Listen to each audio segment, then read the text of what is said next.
Palabra de Dios dice que la hierba se seca y la flor se marchita, mas la palabra de nuestro Dios permanece para siempre. Seguiremos esta noche, hermanos, estudiando, escudriñando nuestro estudio en Segunda de Corintios. Hace ya un par de semanas, la semana pasada no estuvimos juntos porque fue noche de oración, pero vamos a hacer un pequeño repaso para darles una ¿cómo se dice? Refresher de lo que hemos estado viendo. Siempre estuve hablando con unas hermanas en la oficina ya acerca del estudio y la lectura que hicieron para esta noche. Y una cosa que siempre termino recordándoles a todos es: tenemos que siempre recordar el contexto general del libro. Recordar por qué Pablo escribe Segunda de Corintios. Y dijimos que el tema central era ¿cuál? La defensa del apostolado del apóstol Pablo. Toda interpretación que se haga de esta carta debe de tener que ver con ese propósito. Aun cuando el apóstol Pablo se vierte y nos da unas disertaciones doctrinales hermosas, poderosas, profundas, al final del día el propósito es defender su apostolado. Y esta noche no va a ser la excepción. Amén. Entonces, ¿qué vimos hace un par de semanas? Vimos que al inicio del capítulo 4, Pablo nos presenta un versículo paralelo a lo que les había presentado en el versículo 12 del capítulo 3, donde les decía: teniendo por tanto tal esperanza, hablamos con mucha audacia o franqueza, con mucho denuedo. Y cuando él inicia el capítulo 4 dice: por tanto, puesto que tenemos este ministerio, como dijimos en el capítulo 3, el ministerio de vida, el nuevo pacto, ¿sí? el pacto que lleva a la vida eterna, según hemos recibido misericordia, no desfallecemos. Termina siendo un versículo paralelo al capítulo 3, versículo 12. Pablo contrastó en ese entonces una vez su ministerio con el ministerio de Moisés. Y decía que mientras el ministerio de Moisés fue un ministerio que fue escrito en piedras, las 2 tablas si recuerdan, el ministerio que Pablo representaba era un ministerio que estaba escrito ahora en el corazón de la gente. Piedras, corazón. Como haciendo remembranza, si recuerdan a Ezequiel capítulo 36, donde el Señor les dice: les cambiaré su corazón de piedra por uno de carne. Entonces Pablo hace esa comparación una vez más. Y en una declaración llena de humildad, el apóstol Pablo dice que ha recibido misericordia, reconociendo que su ministerio, al igual que cualquier ministerio, el ministerio de los que están en seguridad, el ministerio de los que están en Ujieres, David, de un servidor, es por pura misericordia del Señor. No es porque, como dijo una de las hermanas hace rato, porque Pablo sabía mucho y por eso el Señor lo escogió para este ministerio. Por pura misericordia y para su placer y para su gloria lo escogió el Señor. ¿Sí? Tenemos también el caso de Abraham, padre de los que creen, padre de la fe. Era un pagano cuando el Señor lo escogió, de los caldeos. ¿Sí? Entonces Pablo dice que ha recibido misericordia del Señor. Su ministerio él lo miraba como un acto de misericordia del Señor. Pablo se desliga después de los falsos maestros y hace 3 declaraciones de cosas que él repudia, detesta, y en los cuales él dice: yo nunca he sido culpable de hacer ninguna de esas 3 cosas. ¿Cuáles son? Pablo dice que ha renunciado a los caminos secretos y vergonzosos. No que Pablo lo hubiera hecho en algún momento. Si recordamos con anterioridad en el libro, creo que era el libro de de Filipenses, ¿qué dice Pablo? Cuando dice, da sus credenciales antes de Cristo, fariseo de fariseos, de la tribu de Benjamín, circuncidado al 8º día, y luego dice, de acuerdo a la ley o en cuanto a la ley, fariseo. No había nadie más comprometido a mantener la ley que los fariseos. Y después dice, en cuanto a la justicia, irreprensible. Entonces no es que Pablo hubiese renunciado a esos caminos vergonzosos, y simplemente lo que está diciendo, yo renuncié en cualquier momento a haber hecho uso de esos caminos secretos y vergonzosos. Después dice, yo no actúo con astucia, y astucia dijimos que puede ser traducido como engaño. Yo no soy engañoso, yo no los engaño, ¿sí? Y dijimos que esa palabra es cuando una persona tiene la disposición de hacer cualquier cosa para lograr lo que busca. Y en el contexto que Pablo lo usa en un contexto negativo, donde dice que los falsos maestros, está contrastándose con los falsos maestros, tienen astucia, son engañosos y hacen cualquier cosa para atraer adeptos para sí mismo y tomar provecho personal. Y tercero, dice que él no hace uso engañoso de la palabra de Dios. ¿Sí? Y dijimos que estas tres cosas, Pablo dice, yo no las uso, pero aquellos maestros que ustedes están siguiendo, juzguen ustedes. Ellos hacen todas estas cosas. Entonces, la implicación era lógica para los corintios. La implicación era, ¿cómo es posible que ustedes, corintios, sigan a maestros que tienen objetivos secretos y vergonzosos, que son engañadores y que adulteran la palabra de Dios? Y a mí, que no hago ninguna de esas tres cosas, me están rechazando. ¿Cómo es posible? ¿Dónde quedó su sabiduría de que tanto se jactan? ¿Sí? ¿No son capaces de juzgar con la sabiduría del Espíritu que mora en ustedes? ¿Cómo es posible? Después Pablo vuelve al tema, si recordamos, donde decía que para los que perecen, el Evangelio es mensaje de muerte, olor de muerte. ¿Sí? Y Pablo dice claramente que si algunos rechazan el Evangelio, eso de ninguna manera desacredita su ministerio. ¿Sí? Si no es por qué. Porque simplemente habían sido cegados por el Dios de este mundo. ¿Sí? Pablo básicamente está defendiéndose de una acusación que le hacen donde le decían que su forma de enseñar, su metodología evangelística era defectuosa. ¿Sí? Pablo dice no. Y él va a ahondar en el mensaje de esta noche. Pero ahí él básicamente está diciendo no. No es que la metodología sea engañosa, porque el poder no está en el método, está en el mensaje, sino que aquellos que no se vuelven al Señor, aquellos que no responden al mensaje del Evangelio es porque han sido cegados por el Dios de este mundo. Amén. Entonces, si recuerdan, Pablo, cuando llegó a ellos, ¿qué les dijo? Pues me propuse no saber nada entre vosotros, sino solamente a Cristo y a Él crucificado. Entonces el mensaje de Pablo no era rebuscado, no era elegante, ¿sí? No era, ¿cómo les puedo decir? Con grandes palabras, con grandes discursos, por decirlo de alguna manera. No era elocuente, no era poderoso. Él dice, yo me propuse no presentarme yo con toda esta faramaya, con todos estos métodos, simplemente compartirles el mensaje del Evangelio. Cristo y el crucificado. Y ese era el ataque que le hacían los falsos maestros a Pablo, que no servía su forma de evangelizar, que no servía su forma de presentar a Cristo. Después Pablo como les dije, nos reveló el por qué. Cegados por el Dios de este mundo.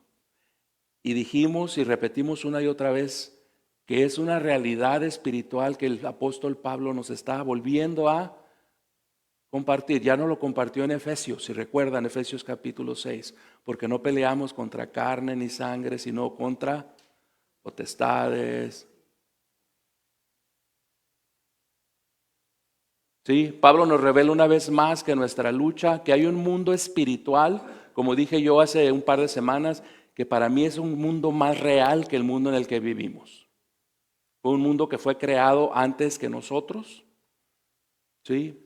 Y es un mundo donde se mueve en esa área, en esa atmósfera donde están los ángeles, está el Señor. Entonces, para mí es un mundo más real que el de nosotros. Y Pablo nos está revelando una vez más. El enemigo, ¿sí?, es el que está activamente cegando al no creyente.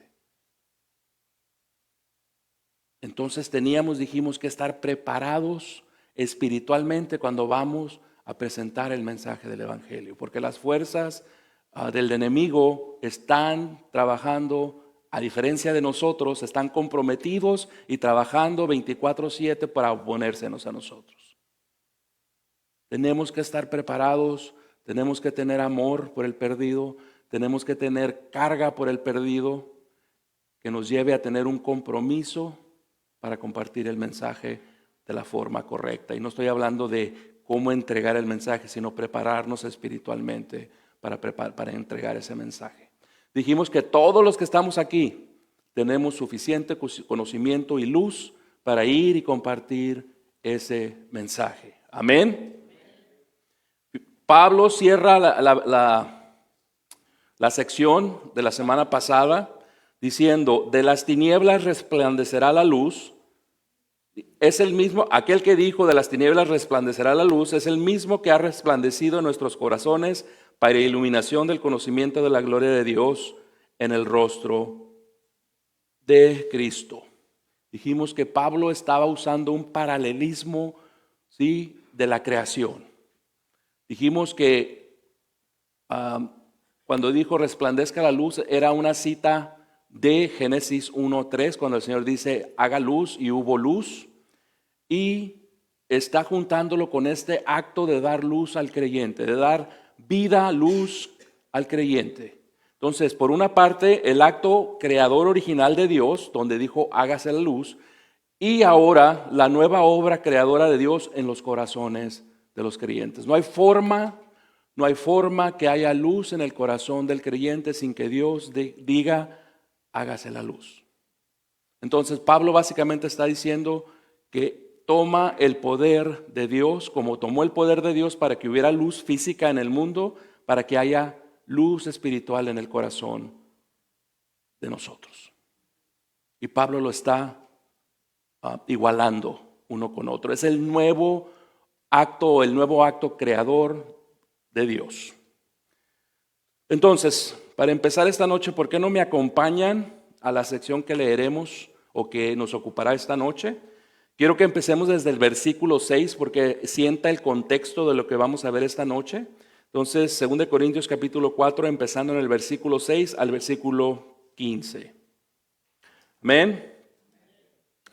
Dice, versículo 6, porque Dios, que mandó de las tinieblas que resplandeciese la luz, es el que resplandeció en nuestros corazones para iluminación del conocimiento de la gloria de Dios en la cara o en la faz de Jesucristo.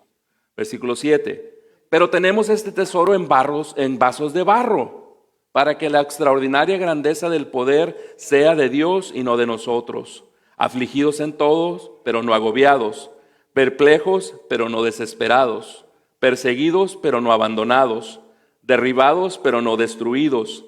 Llevamos siempre en el cuerpo por todas partes la muerte de Jesús, para que también la vida de Jesús se manifieste en nuestro cuerpo. Porque nosotros que vivimos constantemente estamos siendo entregados a muerte por causa de Jesús, para que también la vida de Jesús se manifieste en nuestro cuerpo mortal. Versículo 12.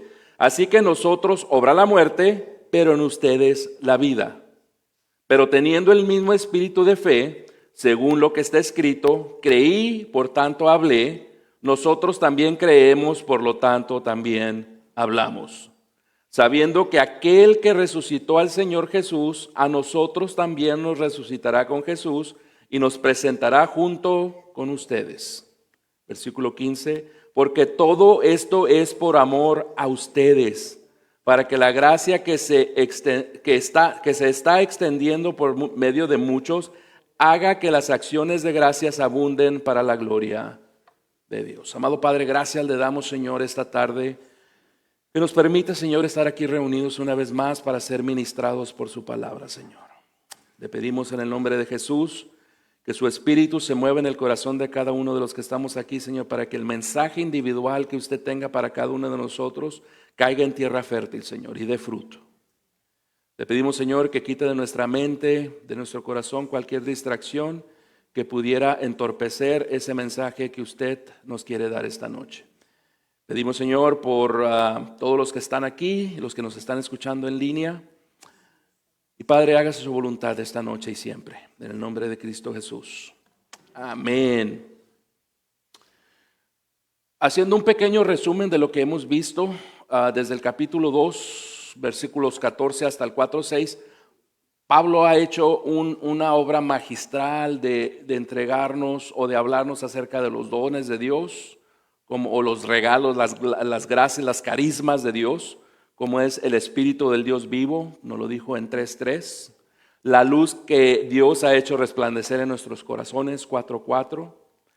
Estas palabras, recordemos y tengamos bien presente, han llegado por medio del mensaje del Evangelio, por medio de la palabra de Dios. Tenemos que recordar eso siempre. Y es por eso que me da tristeza que esté medio vacío cada jueves. Pero oremos al Señor para que Él sea el que traiga a quien tenga que traer. Amén. Una vez más, todo llega por medio de la palabra, el Evangelio, en 4:4. ¿Sí? Pero existe este gran problema. ¿Cómo este gran tesoro, cómo este gran don, esta gran gracia puede estar, ¿sí?, en alguien como nosotros? En el caso de Pablo, en alguien como él.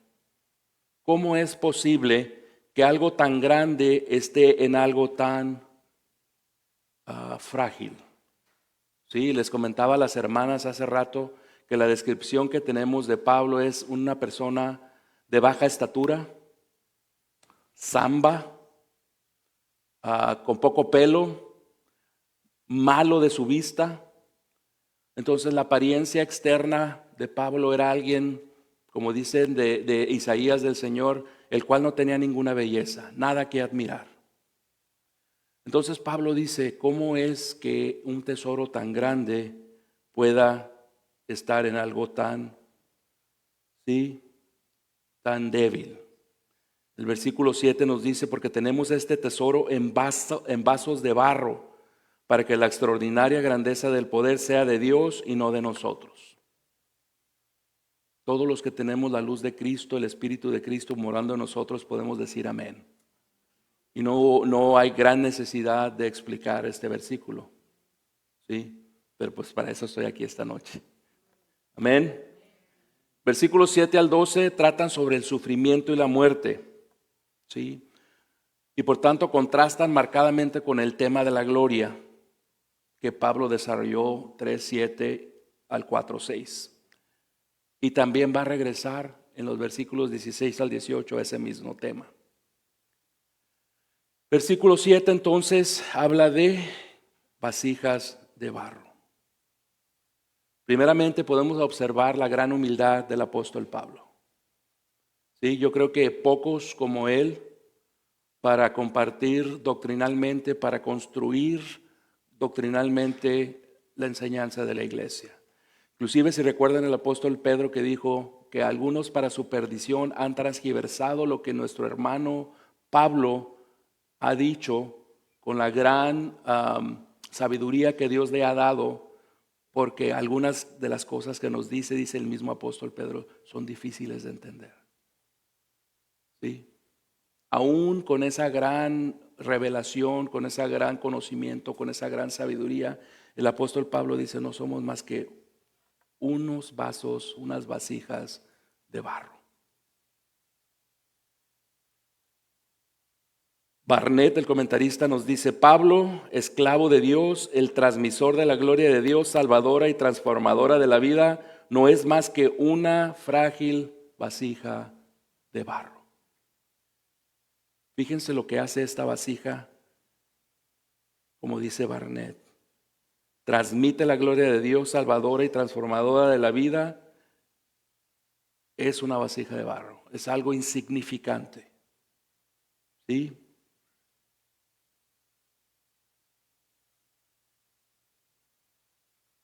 Pablo está diciendo aquí, usa la palabra vasija de barro, ostraquinoiskeu, que implica algo frágil, algo que se quebra muy fácil, algo inferior, algo superfluo, algo no importante, algo que es prescindible, secundario, sin valor real.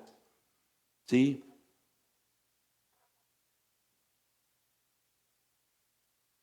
Pablo está diciendo básicamente, una de las acusaciones primordiales que le hacían los, como dijimos, los falsos maestros, era que ¿qué? Que Pablo era débil.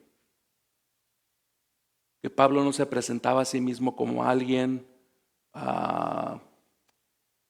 poderoso en la oratoria, como alguien elocuente, como alguien con poder, que era lo que ellos apreciaban en el mundo grecorromano.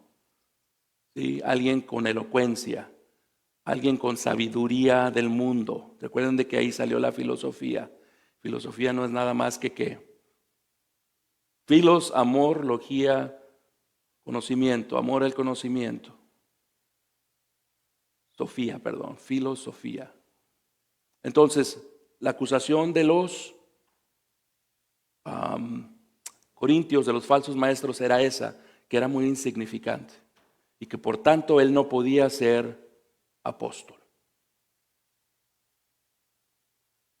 ¿Recuerdan cuál fue la acusación de los fariseos y del pueblo de Israel para el Señor?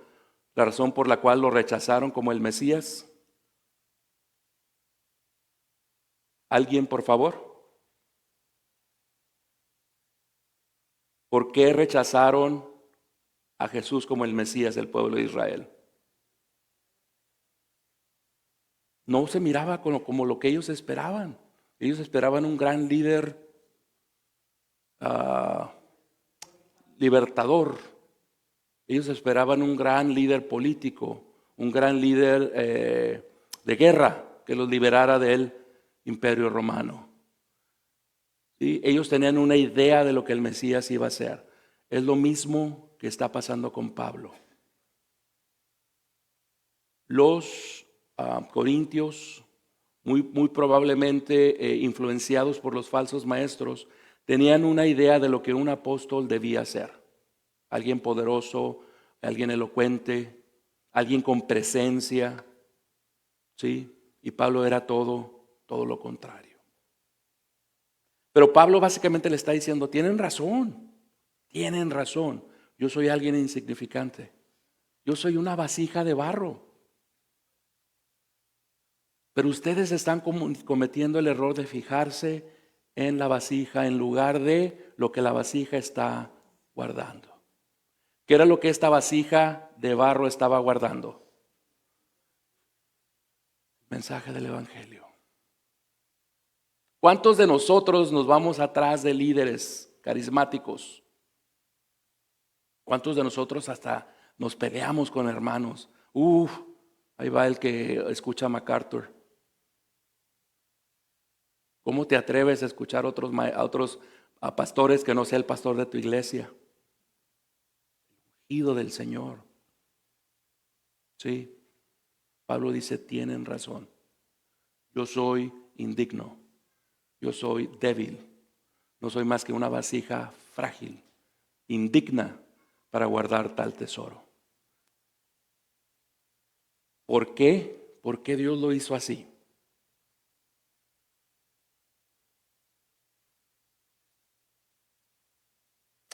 Porque a Dios le plació, ¿recuerdan lo que les dijo en 1 Corintios capítulo 1? Versículo 20, 21 en adelante creo. Porque Dios le plació escoger lo débil de este mundo, lo necio de este mundo, lo vil de este mundo. Y yo le digo, gracias al Señor que esa fue su voluntad, si no, no me hubiera escogido. ¿Sí? Entonces, Dios lo hace, ¿por qué? Para que toda la gloria sea para Él. ¿Sí? ¿Recuerdan ustedes la historia de en Zacarías capítulo 4 versículo 6?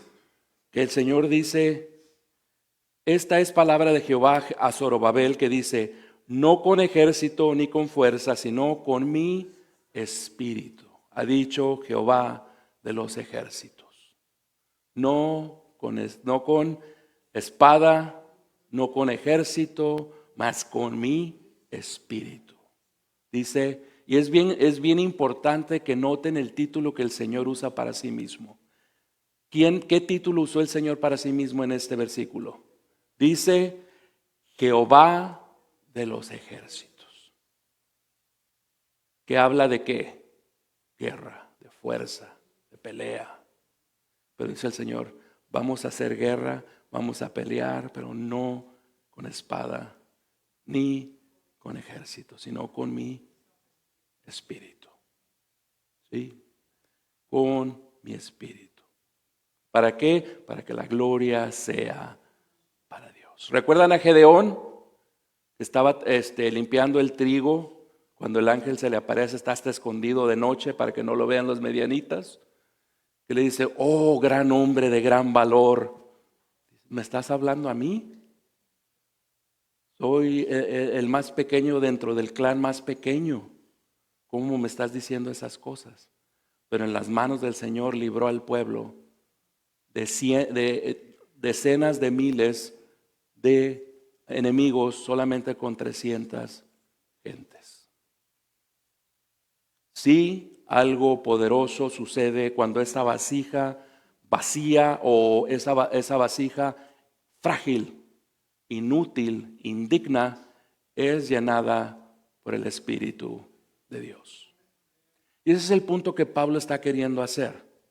Tienen razón, yo en mí soy indigno, yo en mí soy una vasija frágil, pero miren lo que esta vasija frágil está guardando. Es el poderoso mensaje de salvación, poderoso mensaje que da vida, el mensaje del Evangelio. Amén.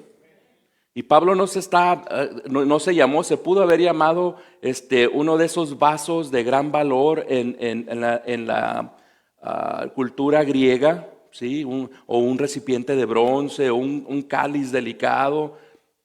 Se llama lo más bajo de lo más bajo, ¿sí? Y nos haría bien recordar siempre, hermanos, lo que somos. Nos haría bien recordar siempre cuando empecemos a creer que somos algo dentro del ministerio, dentro de la vida cristiana. Nos haría bien recordar siempre que no somos nada. Que todo lo que somos, todo lo que hacemos, todo lo que hemos logrado es simple y pura misericordia del Señor. No porque lo merezcamos, sino por misericordia del Señor. Porque vosotros sois salvos por gracia a través de la fe. Y esto no de ustedes, para que nadie se gloríe. Jehová es mi nombre, dice el Señor, y mi gloria no la comparto con nadie. Recordemos siempre eso, hermanos. Por eso el Señor aborrece los ojos altivos, porque alguien está queriendo robarle su gloria. Amén. Ahora, Pablo no está diciendo de que los ministros sean algo despreciable, que los ministros sean algo sin valor, ¿sí? Incluso algunos cristianos abusan de sus pastores, no los tratan muy bien. Yo tengo experiencia de primera mano con pastores amigos míos, ¿sí? Donde la congregación no son muy nice con ellos. Esto no es lo que está diciendo Pablo, ¿sí? Pablo básicamente está diciendo que como ministro del nuevo pacto, como ministros del nuevo pacto, estamos, ¿sí?, guardando esa sabiduría de Dios, ese poder de Dios, ¿sí? Porque no me avergüenzo del Evangelio, porque es que poder de Dios para salvación. Y Dios eligió soberanamente poner ese gran tesoro, ese gran poder en nosotros los creyentes. No solamente en Pablo, no solamente en pastores, obispos, ancianos, sino en cada uno de sus hijos. Amén. Entonces, en este versículo, Pablo se está preparando para después, en los versículos 8 y 9, presentar la lista de aflicciones contra las cuales, ¿sí? Contra las cuales él se ha enfrentado, pero el poder de Dios lo ha hecho perseverar. ¿Por qué Pablo dice esto?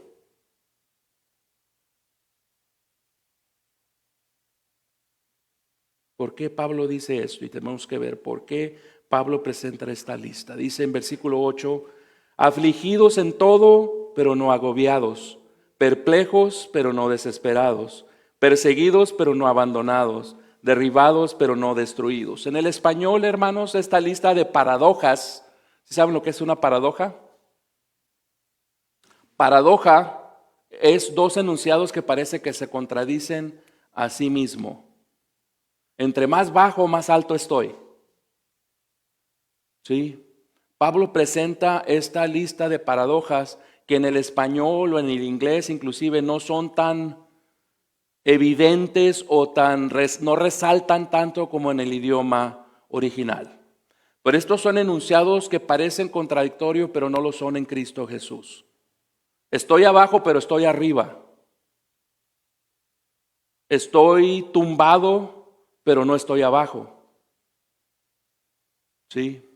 Pablo básicamente está resaltando el punto que a pesar de todas esas tribulaciones por las cuales él está pasando, ¿sí? El Señor lo está haciendo perseverar.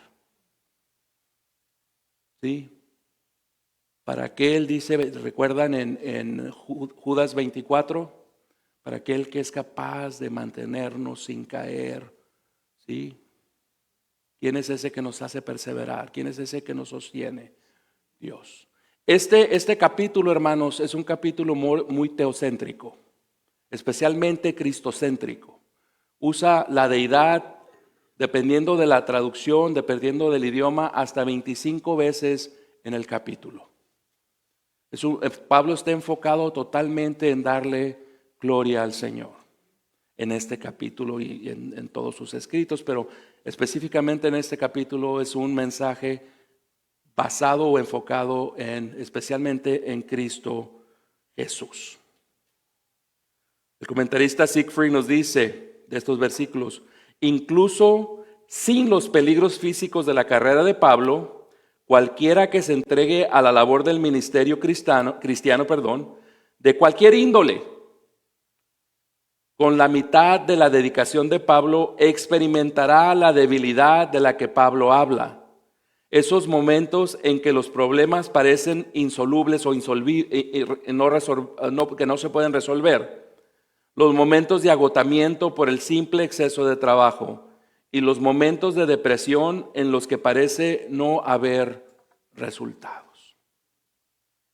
Pablo presenta esta lista de tribulaciones, pero resalta el hecho de que el Señor lo sostiene, de que el Señor lo hace perseverar. Puedo caerme, pero no estoy caído. Estoy caído, pero no estoy caído. Básicamente es lo que estos enunciados están diciendo. ¿Sí? Estoy desesperado, pero no estoy desesperado. Estoy siendo perseguido, pero no abandonado. No estoy solo. ¿Sí? Derribados, pero no destruidos. Y el punto, una vez más, perseverancia de Dios. Amén. Podemos ver que la vida del apóstol no difiere especialmente de las demás. Es una vida que todo cristiano de alguna manera u otra, especialmente aquellos que están en un servicio ministerial, van a enfrentar. ¿Sí? Pero especialmente aquí el contexto nos habla de la vida ministerial del apóstol Pablo. Luther nos dice, en una existencia de fe magnificada, como era la existencia de Pablo, Un teólogo se hace viviendo, o mejor dicho, muriendo y siendo condenado, y no pensando, leyendo o especulando.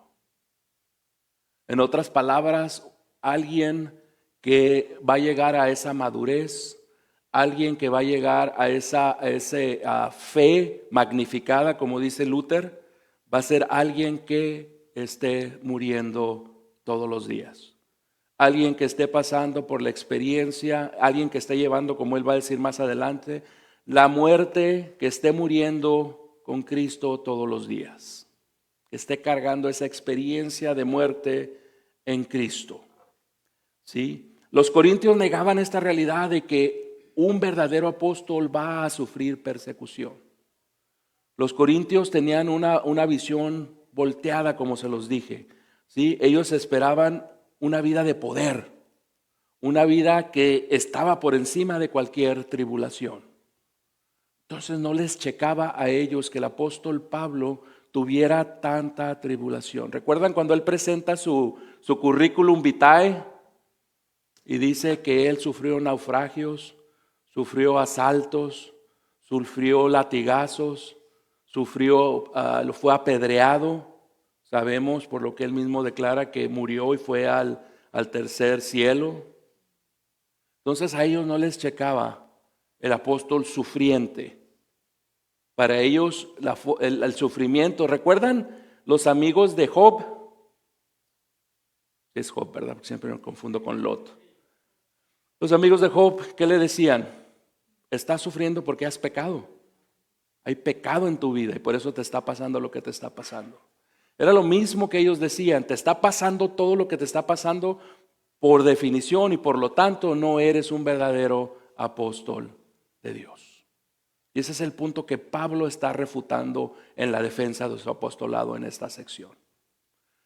El sufrimiento es una de las evidencias más fuertes para verificar que eres un seguidor de Cristo.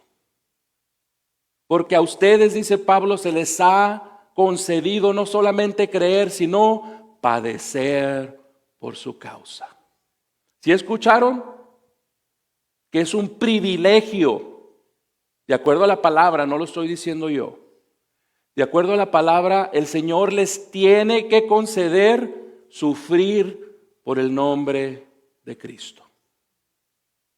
¿Recuerdan cuando Pedro y Pablo estaban presos y les dijeron azótenlos y prohíbanles que vuelvan a predicar el nombre de ese Jesús?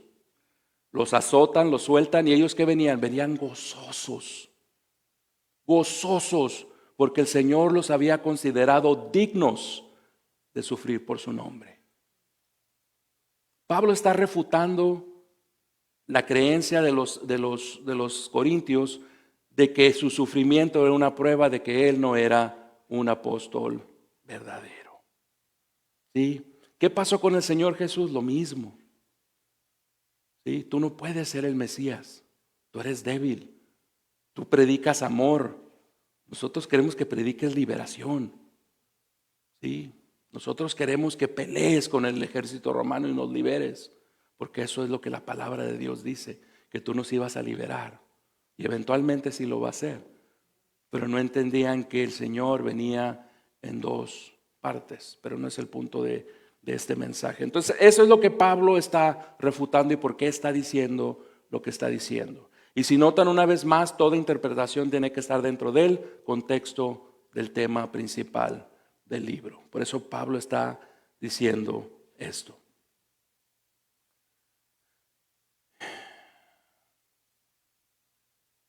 Vemos, si recuerdan lo que está Pablo diciendo aquí, que los sufrimientos y los padecimientos, vemos un paralelo muy cercano a los salmistas, a los salmos de dar gracias, si recuerdan, de agradecimiento. Estuve en aflicción, pero el Señor me respondió. Estuve en pruebas, pero el Señor me liberó. La misma forma de abordar este tema de los salmistas, Pablo está usando en esta defensa de su apostolado. Entonces, ah, la experiencia apostólica corresponde a la misma de los salmistas, como les digo, ¿sí? Pablo es liberado del peligro, Pablo es liberado del mal. Ahora, ¿qué está pensando el apóstol Pablo cuando habla de esa liberación? ¿Está pensando simplemente que lo libera de su aflicción diaria? Porque eso no es una liberación verdadera o total. ¿Por qué? Porque después de una tribulación viene otra, y luego viene otra, y luego viene otra. En la vida del apóstol Pablo era tribulación. Iba a una ciudad, lo sacaban a pedradas. Iba a otra ciudad, lo sacaban medio muerto y lo echaban para afuera de la ciudad. Entonces, ¿qué es lo que el apóstol Pablo pudiera estar teniendo en mente cuando habla de liberación? Muchos escritores, muchos comentaristas hablan que Pablo tiene una mentalidad escatológica, o sea, del final de los tiempos. Pablo tiene en mente de esa liberación final que todos los creyentes tendremos al retorno de Cristo Jesús.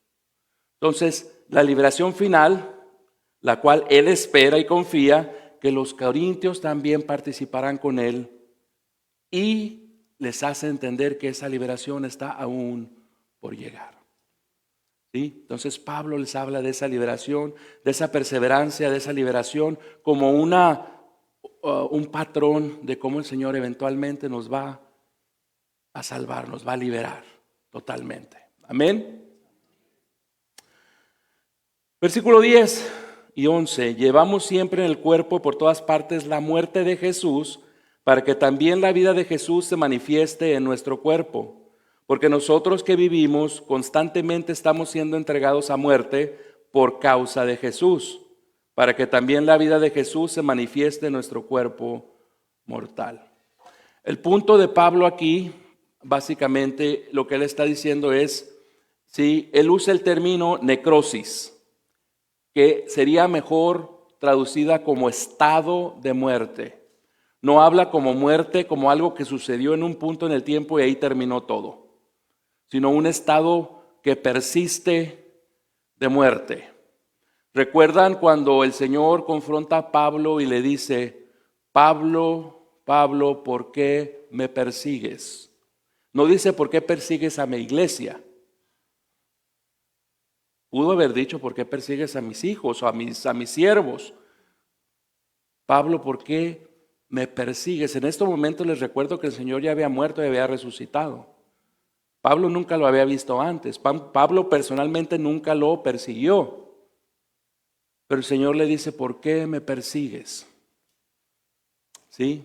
Y ese es el punto de Pablo. ¿Recuerdan cuando en una vez dice, en mi cuerpo completo los padecimientos que le faltan a Cristo Jesús? ¿Sí recuerdan una vez que dijo eso en una de sus cartas? ¿Sí?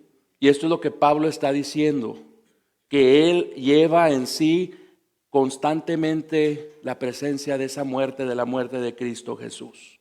¿Sí? No está diciendo que este proceso es una presencia, un sentimiento de muerte, no una muerte que ocurrió y ahí se quedó, sino es un proceso constante que Pablo lleva en su cuerpo como resultado de ser ministro de Dios.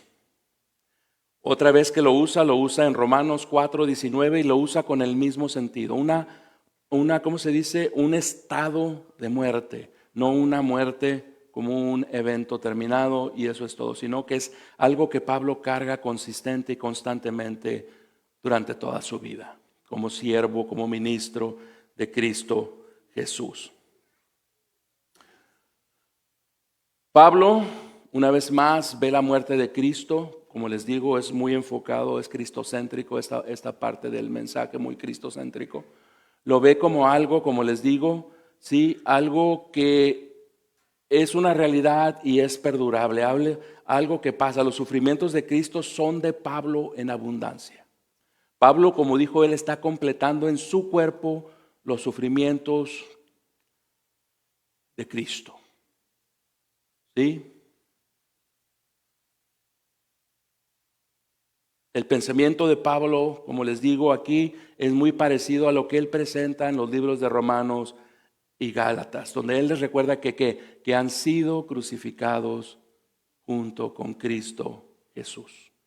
Hemos sido crucificados con Él, por tanto hemos muerto con Él. ¿Sí? ¿Estamos de acuerdo con eso? Bueno, como más o menos la mitad está de acuerdo con eso. Entonces, en el caso del Señor, la resurrección de su resurrección no anula su muerte, la supera. Amén. Y esto es lo que Pablo entiende por la muerte de Jesús. Las aflicciones y penurias que Pablo padece son una manifestación, un resultado de qué, de llevar esa condición de muerte de Jesús en sí mismo. En otras palabras, Pablo les dice, es una realidad en mi vida que todas estas aflicciones son resultado de que yo lleve la presencia de la muerte de Cristo en mi cuerpo. ¿Sí? Es una evidencia de que yo soy ministro de Cristo. En otras palabras, él sigue refutando su creencia de que porque él sufre, de que porque él es perseguido, él no es un verdadero apóstol de Cristo. Y él les dice al contrario, mi sufrimiento, mis tribulaciones, las persecuciones en contra de mí es simplemente el reflejo de llevar la muerte de Cristo en mi cuerpo. ¿Sí? Y eso es algo que me hizo pensar muy seriamente, hermanos. Muy seriamente. ¿Estamos todos los que estamos aquí llevando en nuestro cuerpo la muerte de Cristo? ¿Estamos siendo perseguidos por la causa de Cristo? ¿Estamos siendo tribulados por la causa de Cristo?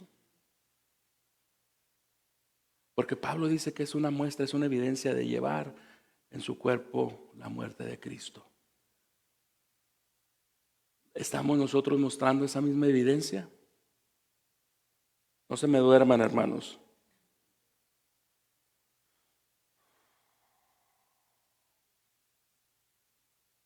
En otras palabras, Pablo está representando a Cristo frente a la iglesia por medio de sus tribulaciones. Todo aquel que quiera vivir piadosamente va a sufrir persecución, tribulación. Pero tengan buen ánimo, yo vencí a este mundo. ¿Y qué es lo que vence a este mundo? ¿Qué es lo que vence a este mundo? Amén. Nuestra fe. Y más adelante Pablo va a decir, porque estoy seguro de algo. Y lo vamos a ver ahorita. Versículo 12. Así que en nosotros obra la muerte, pero en ustedes la vida. En nosotros obra la muerte de Cristo, obviamente, pero en ustedes la vida que Cristo compró para ustedes. ¿Sí? Ahora, aquí notemos que Pablo cambia de el nosotros a en ustedes. En otras palabras, Pablo le está diciendo, yo muero para dar vida a ustedes los creyentes en Corintio. Voluntariamente tomo todo lo que me está pasando con tal de que ustedes sean beneficiados. ¿Recuerdan cuando Pablo dice, porque no sé qué escoger, estoy presionado, si morir e irme con Cristo, que es mucho mejor, o quedarme, que es mejor para ustedes? ¿Sí? Entonces Pablo en este sentido elige recibir todo eso, pasar por todo eso, ¿para qué? Para beneficio de los corintios. Entonces les dice, despierten. En lugar de estarme acusando por mis sufrimientos, gócense de que su apóstol está dispuesto a llevar todo este peso, a llevar la muerte de Cristo en su cuerpo, a pasar por todas estas cosas por cada uno de ustedes. En lugar de atacarme por todas estas cosas que me pasan, tengan el entendimiento correcto de saber que es por ustedes y para ustedes. Amén. Entonces, Aquí es un concepto muy importante para nosotros como cristianos, hermanos. El morir para vivir, el morir para que haya vida. Pablo sacrifica su cuerpo, su integridad. ¿Para qué? Para beneficio de los corintios, cuando los corintios eran no creyentes. ¿Sí? ¿Estamos dispuestos nosotros a hacer? ¿Qué estamos dispuestos nosotros a hacer para que haya vida en los no creyentes? No pregunté qué deberíamos de estar dispuestos a hacer. Estoy preguntando qué estamos haciendo. Y le pregunto a mi hermano Fausto y a David, ¿cuántos vienen cuando hay brigadas de evangelización? Es que está muy caliente, es que está muy lejos, es que está haciendo mucho calor, es que yo no sé cómo hacerlo. ¿No es cierto? Pablo dice que él está dispuesto a hacer a que le pasen todas estas cosas, a morir cada día, a llevar la muerte de Cristo presente en su cuerpo, con tal de que los corintios sean beneficiados. ¿Recuerdan cómo yo les dije que este era un manual para un pastor de acuerdo al corazón de Dios? ¿Quién estuvo dispuesto a morir para que tuviéramos vida eterna?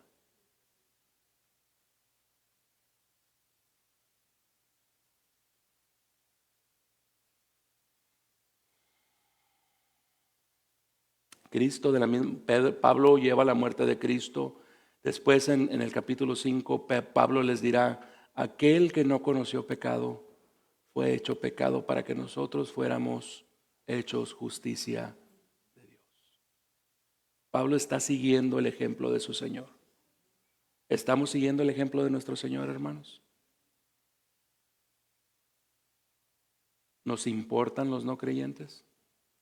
Si recuerdan, yo recuerdo que les he compartido en varias ocasiones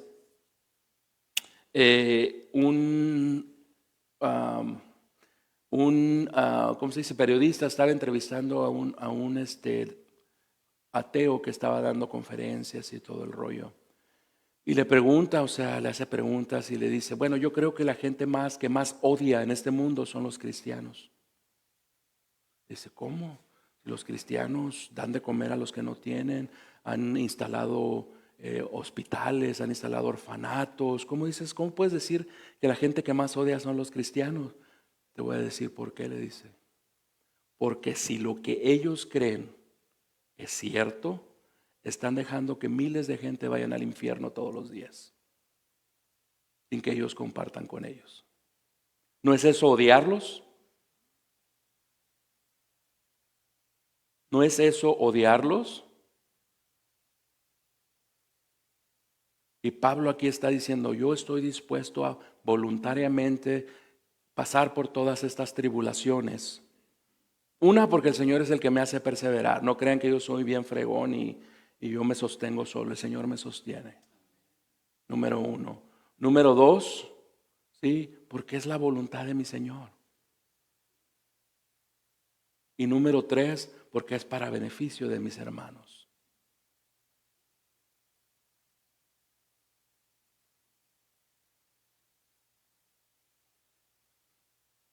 Versículo 13 al 15. Pero teniendo el mismo espíritu de fe, según lo que está escrito, creí, por tanto hablé. Nosotros, dice Pablo, también creemos, por lo cual también hablamos, sabiendo que aquel que resucitó al Señor Jesús, a nosotros también nos resucitará con Jesús y nos presentará junto con ustedes. Porque todo esto es por amor a ustedes. Todo esto es por amor a ustedes, para que la gracia que se está extendiendo por medio de muchos haga que las acciones de gracias abunden para la gloria de Dios. Ya sea que beban o coman o cualquier cosa que hagan, háganlo todo para la gloria de Dios. Y eso era lo que era el mantra del apóstol Pablo. Hago todo esto ¿para qué? Para la gloria de Dios. Pareciese que en el versículo 12 Pablo estaba listo para terminar su argumento. Dice, así que, es una forma de decir, llegar a la conclusión de su argumento, pero por alguna razón Pablo extiende un poco por estos 3 versículos su argumento. Dice, creí, por tanto, hablé. Creí, por tanto, hablé. Pablo está citando el Salmo 116. Y déjenme se los leo rápido. El versículo 1 al versículo 10. Amo a Jehová, pues ha oído mi voz y mis súplicas, porque ha inclinado a mí su oído. Por tanto le invocaré en todos mis días. Me rodearon ligaduras de muerte, me encontraron las angustias del Seol. Angustia y dolor había yo hallado. Entonces invoqué el nombre de Jehová diciendo, oh Jehová, libra ahora mi alma. Clemente es Jehová y justo. Su misericordia es nuestro Dios. Misericordioso es nuestro Dios.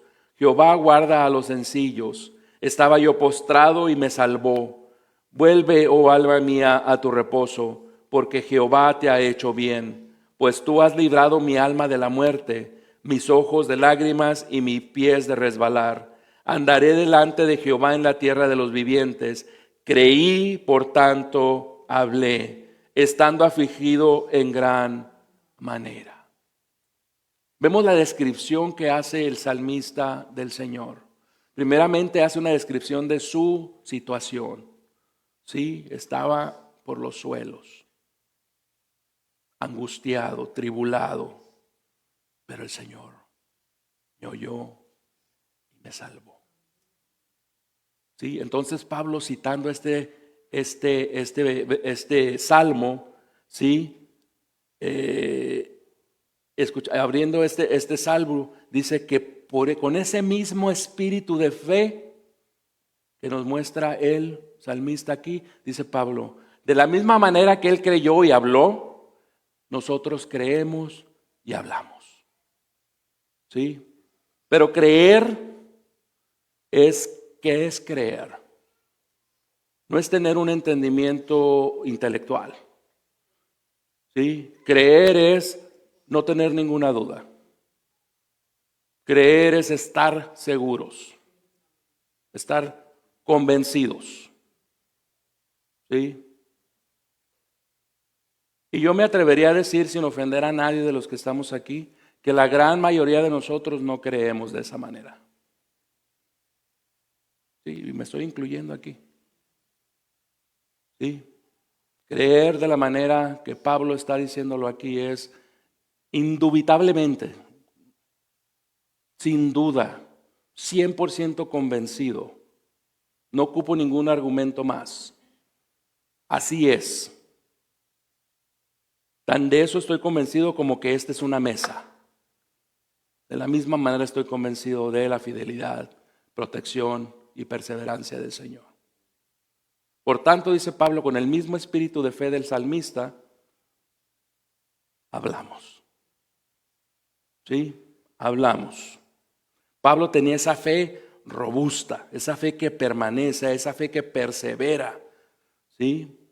Versículo 14, sabiendo que aquel que resucitó al Señor Jesús, a nosotros también nos resucitará con Jesús y nos presentará junto con ustedes.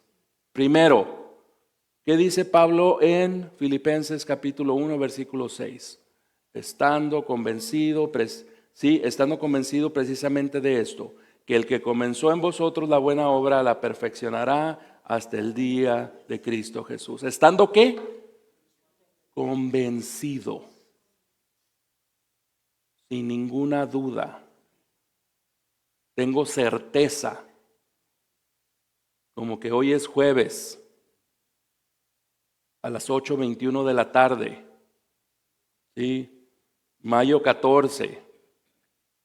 De la misma manera que estoy convencido de esos hechos, estoy convencido que aquel que empezó la buena obra en mí la completará. ¿Sí? La completará. De la misma manera que estoy convencido de eso, Pablo dice, es lo mismo, está haciendo un enunciado paralelo. estoy convencido que aquel que resucitó a Dios, a Cristo de los muertos, nos resucitará, ¿sí? Nos resucitará con Jesús, junto con Jesús, y nos presentará junto con ustedes, junto con ustedes, ¿sí? Pablo no se siente que está en un plano superior a ellos. Pablo le dice, yo soy uno de ustedes. Estoy en la misma situación que ustedes. Siempre los llamo que hermanos amados. A pesar que eran un verdadero dolor de muelas. Siempre los llamo hermanos amados. ¿Sí? Pablo le dice, no cree estar allá arriba, aunque sea alguien que lleve la muerte presente de Cristo en mi cuerpo todos los días, a pesar de que pase tanta tribulación por ustedes, si usted está siendo beneficiados, soy uno de ustedes. Ni estoy más arriba ni estoy más abajo, porque en Cristo no hay varón ni hembra, ni judío ni gentil, todos somos uno y el mismo en Cristo Jesús, dijo a los Gálatas. ¿Sí? Entonces, ¿qué buscaba? Pablo buscaba compañerismo con ellos, comunidad, hacer comunidad con ellos. ¿Sí?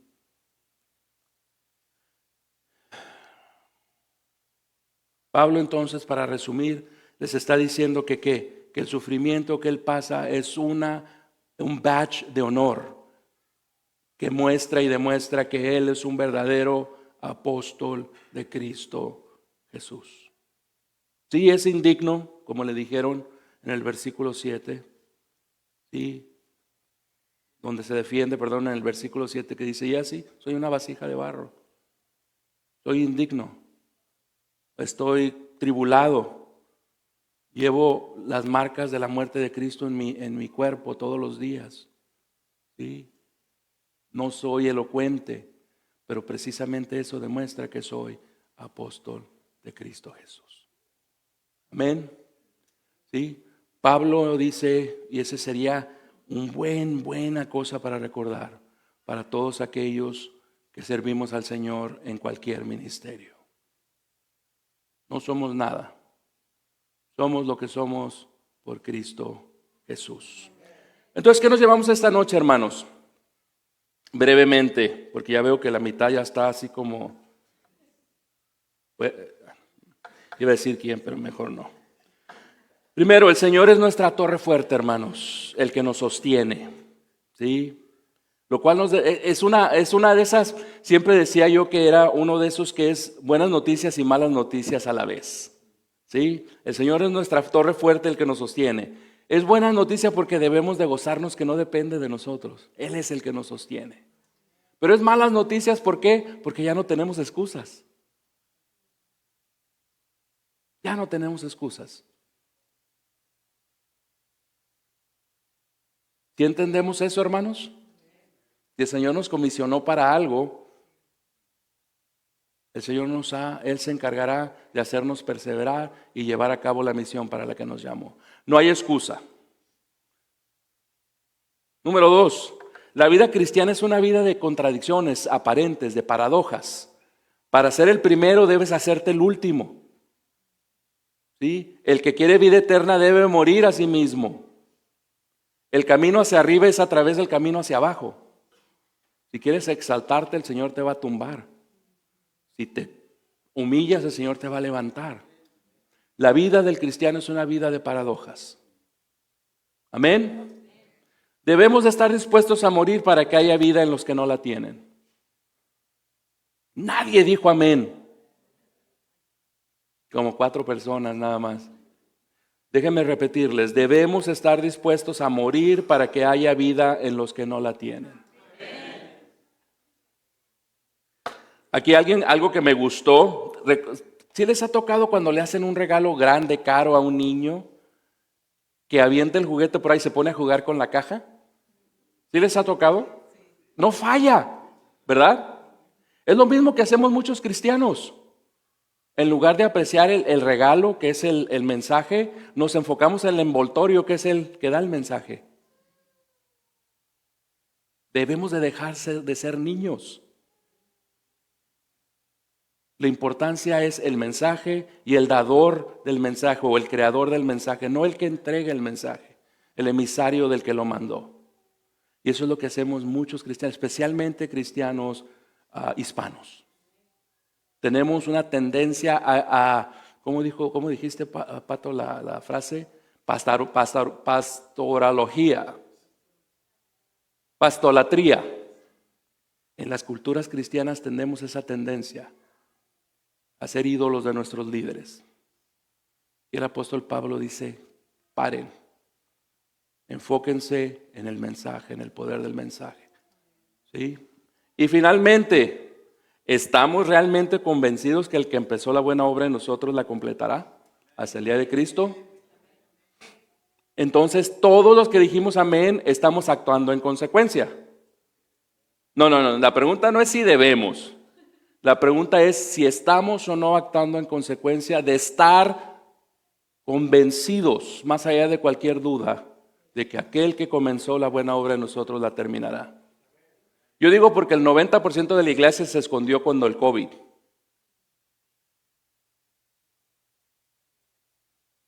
Que era lo peor que nos podía hacer el COVID, llevarnos a la presencia del Señor.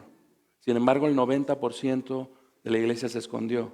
Inclusive ese 90% amenazó al 10% de las iglesias que quisieron hablar.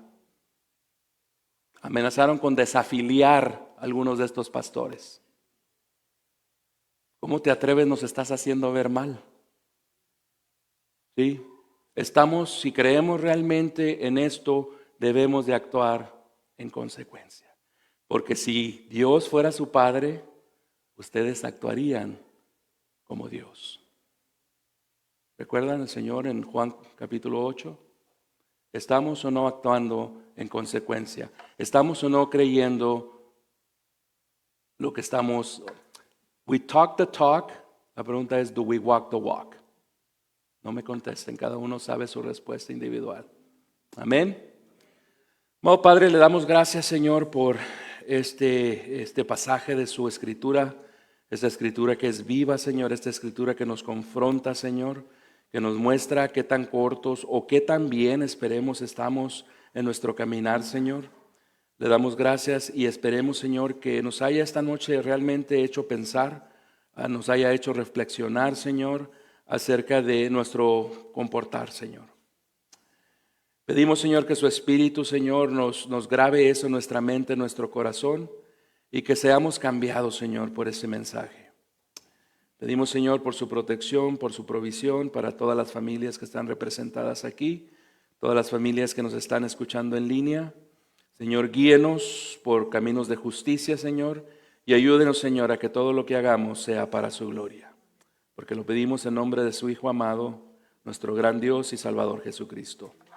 Amén y amén.